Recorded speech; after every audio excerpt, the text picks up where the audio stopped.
যে জায়গাগুলো সম্পর্কে খোঁজ পাওয়া যাচ্ছে সেই জায়গাগুলো আপনাদের বলে রাখি। মিরপুর, মোহাম্মদপুর, বসিলা, মগবাজার, যাত্রাবাড়ি, নারায়ণগঞ্জ হাইওয়ের ধারে বিভিন্ন কাওমি মাদ্রাসায়। স্যার কিছুক্ষণের মধ্যেই এই মাদ্রাসা নিয়েও আপনাদের কাছে ব্রিফ দেবেন, কিভাবে এই মাদ্রাসাগুলো তারা অ্যাক্টিভ এবং কিভাবে কাজ করছে, এবং মাদ্রাসা থেকে আখেরে কি লাভ হচ্ছে সেটাও আমরা আর কে স্যারের কাছ থেকে জানতে পারবো। এবং এই সমস্ত যেরকম আমি বললাম যে জায়গাগুলো, জুরাইন, গাবতলী, শ্যামলী, উত্তরা সহ নির্দিষ্ট কিছু গোপন ডেরা রয়েছে, গোপন আস্তানা রয়েছে, সেখানে ঘাঁটি গেড়েছে এই সমস্ত দুর্ধর্ষ প্রশিক্ষণপ্রাপ্ত জিহাদিরা। তাদের কাজ কি? তাদের কাজ সব কিছু অবজার্ভ করা, এবং তাদের কাজ ঠিক যেরকম স্যার কিছুক্ষণ আগে বললেন যে সময় আসলে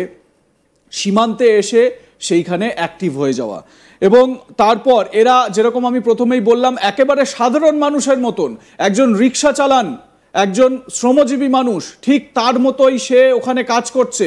হয়তো কোনো সেলাইয়ের কাজ করছে, সেলাই মেশিন কিনে সেলাইয়ের কাজ করছে, জামা কাপড় অল্টারেশনের কাজ করছে, বা হয়তো সবজি বিক্রি করছে। কেউ ঘুণাক্ষরেও টের পাচ্ছে না যে এ একজন নটোরিয়াস একজন জঙ্গি, এবং তার যে ফন্দি, যে ফাঁদ, সেটা সম্পর্কে সাধারণ মানুষ খোঁজ খবর পাচ্ছে না, এতটাই গোপনভাবে এই সমস্ত কাজ হচ্ছে। এবং বলা যাচ্ছে যে এই সমস্ত জঙ্গি গোষ্ঠীর কর্মীদের সাথে গোপনীয়তার সঙ্গে যোগাযোগ রক্ষা করছে পাক উত্তরসূরি সুদারু ইউনুস সরকারের নির্দিষ্ট কিছু লোকজন। আগে হ্যাঁ, যারা বাংলাদেশ থেকে এই অনুষ্ঠান দেখছেন তাদেরকে বলে রাখি, বাংলাদেশিরা তারা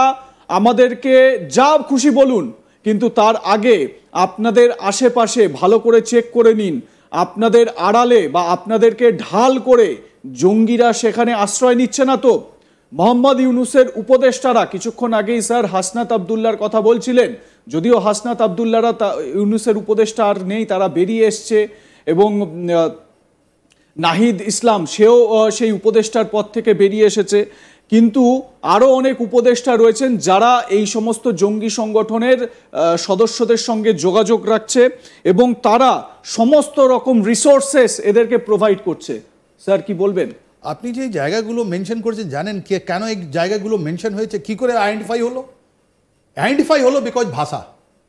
যারা পাকিস্তান থেকে আসছে ওরা বাংলা ভাষায় কথা বলে না, ওরা উর্দু জুবান কথা বলছে, বিহারি জওয়ান যেটা বলছি ওখানে, বা ওরা অ্যারাবিক ইস্তেমাল করছে, ওরা এই মাদ্রাসায় থাকছে। আর এইগুলো যে লোকগুলো আছে যারা এই বাংলা ভাষা বলতে পারছে না, তো লোকগুলো জিজ্ঞেস করছে এরা কারা। আমি আপনার পিসিআরকে রিকোয়েস্ট করব, এই যে ইফতারে একটা নতুন জিনিস ওখানে বেরোলো, আর এইসব জায়গার মধ্যে কি বেরোলো, একটা বাংলাদেশের ফ্ল্যাগ আর একটা পাকিস্তানের ফ্ল্যাগ, এইটা নিয়ে অনেক লোককে ইফতারে দেওয়া হয়েছে। কয়েকদিন আগেই আমরা এটা দেখিয়েছি। হ্যাঁ, আপনি দেখিয়ে দিন, আবার দেখিয়ে দিন, ফ্ল্যাগ এবং পাকিস্তানি ফ্ল্যাগ পাশাপাশি ইফতার বিলি হচ্ছে। Very good. তো এইটা হলো ডট কানেকশন। তো প্রথম জিনিস, এটা প্রথম ছবি আমরা যা দেখছি ইফতারে, একটা পাকিস্তানি, হাম কন রাজাকার, তুমি কে রাজাকার। এই রাজাকারের যারা অপারেটর, যারা আইএসআই অপারেটর, আমাদের এই ক্যানিং একটা ধরা পড়েছিল মনে আছে, জেএনকে থেকে ইনফিল্ট্রেট ওখানে যাওয়ার চেষ্টা করছিল। এখন মোল্লা মিলিটারি কমপ্লেক্স 21 জানুয়ারিতে যখন ওরা আইএসআইতে আনলেন, তাহলে আর এতগুলো যে রিস্ট্রিকশনটা ওরা সরালেন, এর মধ্যে কি হলো জানেন? আগে যে বাংলাদেশ একটা আইসোলেটেড ছিল, ওর মধ্যে কোনো কলুস ছিল না, ওরা নিজের উপরে গর্ব করতো, এখন বাইরে থেকে লোক আসছে, কারণ because there is no visa restriction. তার মানে পাকিস্তান থেকে যে কোনো লোক, ওটা হাফিজ সঈদ হতে, তাবলিগে জামাত হতে পারে, যে কোনো লোক হতে পারে, আহলে হাদিস হতে পারে, দেওবন্দি হতে পারে, যে কোনো লোক হতে পারে, ওরা ওখানে এসছে। নাম্বার ওয়ান, এই দেখুন মিলিটারি কি করলো আইএসআই কে এনে, ওখানে যখন ভিসাটা বেরিয়ে গেল,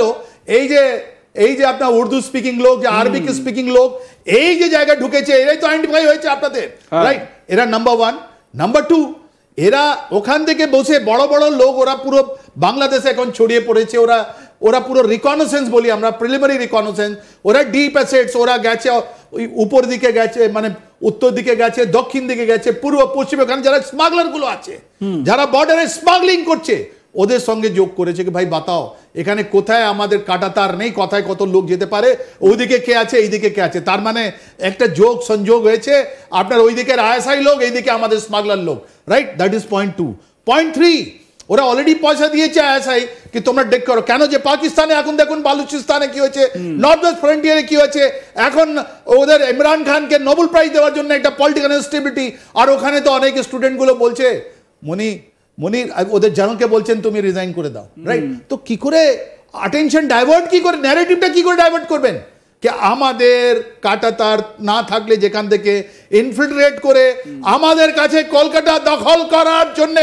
এখন প্রস্তুতি নেবে তাই জন্য আপনারা এত জায়গায় দেখিয়েছেন রাইট এটা আপনি প্রথম দেখান এটা সবাই দেখছেন রাইট তারপর এই যে চট্টগ্রাম থেকে যেটা জিনিসগুলো আসছে ওখানে তো ওয়েপনগুলো আছে গ্রেনেড লঞ্চার আছে অনেকগুলো এলএমজি আছে ওরা আসবে দেখুন এইটা প্রথম ছবি এইটা ইফতারের এটা যেখানে বাংলাদেশ এন্ড পাকিস্তানের ছবি এটা বাংলাদেশের ছবি রাইট এখানে ভিডিও আছে ওরা দেখে মানুষগুলোকে বলছে আমি তোমার সঙ্গে আছি রাইট এই যে প্যান ইসলামিক এই যে বাংলাদেশি যারা লোক আছে ওটা বিশ্বের একটা প্যান ইসলামিক সঙ্গে এই যোগ করে দিচ্ছে কি আমি তো তোমাকে ভালোবাসি এই দেখুন পাশে যা গরিব লোক আমাদের মা যারা পেছনে বসে আছেন এদের ছবিটা দেখুন আপনারা ওরা কি ভালো অনেক কি সুখী ওরা কি ও তসলিম বললেন তো कि आज के सब्जी दाम অনেক কম আছে এদের থেকে জিজ্ঞেস করুন যারা লাইনে আছেন ওরা সবজি খেয়েছে কি ওরা যদি সবজি খেয়ে থাকে তাহলে এটা নিতে আসবে কেন নিতে আসবে এটা নিতে এসছে বিকজ ওদের বাড়িতে খাওয়া নেই ওদের চারাটা দেখে নিন স্যার আপনি ওটা তাহলে আপনি বুঝতে পারবেন এটা দেখুন এটা দেখে বুঝতে পারবেন পাকিস্তান আইএসআই কি করে কাজ করে পাকিস্তান কি করে কাজ করে এই মিলিটারি মোল্লা কি করে কাজ করে এটা দেখে নিন আপনি রাইট এখন যেখানে ওরা দিচ্ছে ওদের হাতে খাওয়া তুলে দিচ্ছে এর মধ্যে ওরা ট্যালেন্ট স্পটিং করে নিয়েছে কি কাদের বাড়িতে খাওয়া নেই কারা বেশি ইনডক্ট্রিনেটেড আছে ওদের আজকে খাওয়া দিচ্ছে কালকে ওদের হাতে হাতিয়ার দেবে বলে তোমাদের ইসলাম ডেঞ্জারে আছে রাইট আমাদের হিন্দুস্তান থেকে এটা নিতে হবে দেখে নিন এটা জেনে বুঝে একজন মেয়ে পরিষ্কার ছবি একদম পরিষ্কার ছবি দেখুন চারা এবং এটা বাংলাদেশি মেয়ে আর একজন পাশে দেখুন সবুজ এটা নিয়ে চারা ঢাকা আছেন উনি একটা ইসলামিক মেয়ে কিন্তু এটা কেন হচ্ছে এটা দেখুন পাশে গরিব লোক এটা রিক্সা উপরে করে দিচ্ছে এরা ওই রিক্সাওয়ালাকে দিচ্ছে গরিব লোকের দিচ্ছে তাহলে এটা সিন আপনাকে দেখানো হচ্ছে যেখানে দুজনকে যাদেরকে দেখা যাচ্ছে এই দুজন পাকিস্তানি এবং বাংলাদেশি এবং বাংলাদেশের ফ্ল্যাগ হাতে যে মেয়েটিকে দেখা যাচ্ছে এবং এই যে ব্রাউন কুর্তাতে যে ছেলেটিকে দেখা যাচ্ছে এদের দুজনকে আইডেন্টিফাই করা গিয়েছে যে এরা স্পেসিফিক ভাবে আইএসআই এর হয়ে কাজ করে এবং বাংলাদেশের বিহারি ক্যাম্প এলাকায় এই ইফতারের জন্য এই ইফতার বিতরণ করা হচ্ছিল স্যার যেরকম খুব সুন্দরভাবে এই পয়েন্ট আউট করেছেন যে তাহলে এই যে মোল্লা সেনা এই যে এই আতাত কিভাবে কাজ করছে এবং এর জন্য কি সেনাকর্তারা তারা কি গোপন প্ল্যান করছেন ঢাকায় এবং তারা কি কোনো রকম ভাবে ভারতকে কোনো রকম বিনাশ করার চেষ্টা করছে ছক করছে